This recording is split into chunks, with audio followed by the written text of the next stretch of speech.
लड़ा है। और सबसे बड़ी बात है कि इस मेन स्ट्रीम मीडिया के दौर में जिस तरह से हमें दिखाया जाता है, तो कहीं ना कहीं मैंने एनालिसिस ये कि जो लड़ाई लड़ा था उसमें द हिंदू ने आर्टिकल जो छापा, उसी जद्दोजहद उसी शिद्दत के साथ हम लोग आपके गांव में इसलिए आए हैं कि आपकी भागीदारी सुनिश्चित हो। कहीं ना कहीं जिस तरह से जनसुराज के गांधी की नक्शे कदम पर चलते हुए, गांधी की सत्याग्रह भूमि चंपारण से चलते हुए आपके ज्ञान की भूमि यहाँ पर गया पहुंची हुई है, तो कहीं न कहीं आपको देखेंगे खासतौर पर जनसुराज का क्या जद्दोजहद है।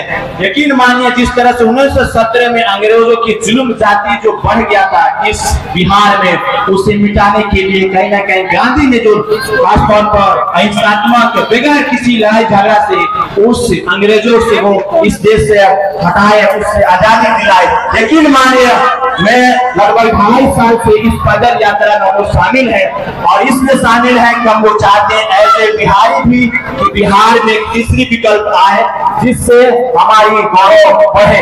गौरव की बात है, जब हम लोग बिहार से अन्य राज्यों में जाते हैं तो वहां पर जिस तरह से गालियां मिलती है, जिस तरह से ट्रेनों में हम चढ़ कर आते हैं, कितनी मुश्किलों का सामना करना पड़ता है। तो हम लोग चाहते हैं कि बिहारी इसी बिहार में हम लोग को रोजगार मुहैया हो, और इसी बिहार में जो ज्ञान की भूमि रहा है, इल्म का एक तरह से सेंटर रहा है, यहाँ से इल्म और ज्ञान निकले जिससे लोग इससे फायदा उठाए। यकीन मानिए मैं खासतौर पर यहाँ के बाड़ा गांव के नौजवान से गुजारिश करूंगा कि आप लोग प्लीज करके यहाँ पर तशरीफ लाएं और देखें जो आपके दिमाग में जो परसेप्शन है, कहीं ना कहीं सोशल मीडिया और चाहे मेन स्ट्रीम मीडिया जो दिखाता है, जब आप आमने सामने देखेंगे प्रशांत किशोर के जो भाषण सुनेंगे और खासतौर पर शिक्षक MLC अफाक अहमद साहब को जब सुनेंगे तो आपको समझ में आएगा कि पुरखुलूस पूरी शिद्दत के साथ जद्दोजहद हो रहा है बिहार में कुछ बदलाव के लिए।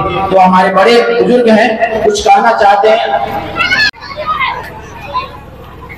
सभा के संचालक महोदय, सम्मानित मंच एवं इस चुनावी सभा में शामिल सभी भाइयों बहनों, बुजुर्गों, नौजवान साथियों, दोस्तों, आपने देखा है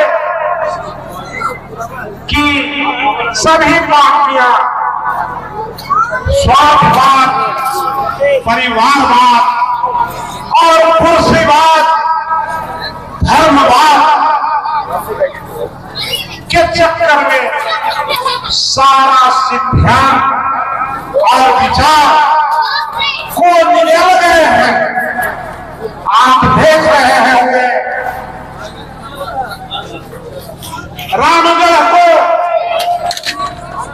चाहे कि बड़े नेता अपने पूरे घर को सदन पहुंचाना चाहते हैं और करीब करीब उस मुकाम तक पहुंच भी गए हैं। बेला की स्थिति भी वही है।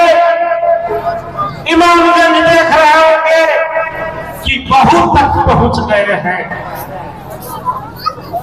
ऐसा हमारा बाबा साहेब के संविधान में कहीं भी प्रावधान नहीं है, और यह आवाम के हक में नहीं है।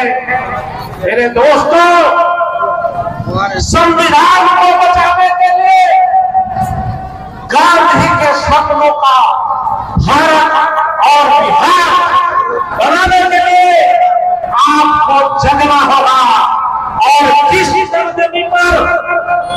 सरजमी पर मैं खड़ा हूं, वहां के रहने वाले उनके पुरखों ने आजादी में अपनी खून की होली खेला है, और इस देश की मिट्टी में उनका खून समाया हुआ है, मिला हुआ है। उनका खून के विषय में इस देश की धरती की मिट्टी पुकार कर बोलती है जब देश को आजाद करने में आपका खून बहा है, तो फिर बिहार को बेहतर बिहार बनाने के लिए, बिहार में अपनी अहमियत साबित करने के लिए हम भी हैं, हमारे बच्चे भी हैं। हमारे बच्चों की शिक्षा चाहिए, बच्चों को रोजगार चाहिए, बच्चों का भविष्य चाहिए, बेहतर बिहार चाहिए। मैं समझता हूँ कि आप कहीं से बिहार को बेहतर बनाने में आप पीछे नहीं रहेंगे। आप जरूर से जरूर आगे और सामने का काम करेंगे। यही हौसला के साथ आपके पास आए हैं और हमारे जो सूत्रधार है जन सुराज पार्टी के, वो उच्च कोटि के रणनीतिकार है और उनके हृदय में दर्द समाया हुआ है। उन्होंने देखा है कोरोना काल के हालात को।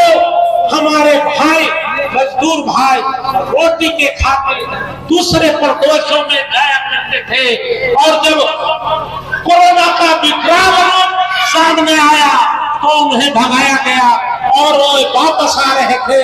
लेकिन अफसोस कि बिहार का मुद्दा, बिहार